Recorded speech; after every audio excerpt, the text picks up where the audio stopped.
y'all, my name is Savannah Schaefer, and I'm going to tell you about the time that I took a trip to South Africa with my best friend Haley this past summer. So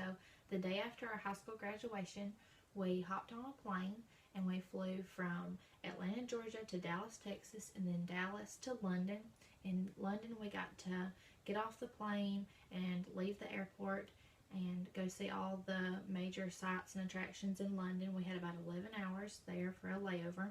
Then we got back on a plane and flew another 9 hours to Johannesburg, South Africa, where my mom's friends, Simone and Dion Grayling, came and picked us up, and we got to stay in their cottage house with their 4 kids. And a normal day there in Piet Retief, where they live,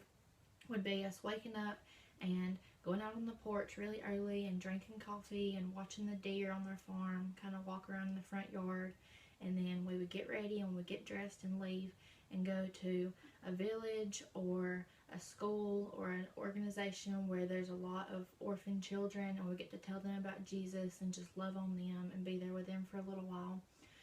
We were there for 2 weeks with them, and then the last part of our trip we got to fly to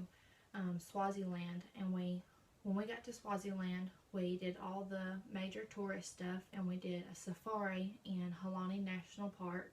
where there was all of your typical African animals like lions and giraffe and elephants, and I got to take a lot of cool pictures and see all of those animals for the first time in the wild, which was great.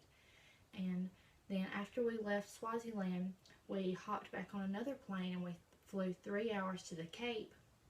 and we got to stay in a really nice cottage house there at the Cape. And we had a shark breaching tour planned to go out in the water and see the great white sharks in the cage, but the weather was so bad that it got canceled. But there was plenty of other things for us to do there, like go out to eat and go surfing and stuff like that. And so the last day of our trip, we went, and it was raining really hard, so we just went in this little place and we ate pizza and drank cappuccinos and watched the surfer people, and it was really fun, and that was probably my favorite part of the trip. And that's my story about going to South Africa with my best friend Haley.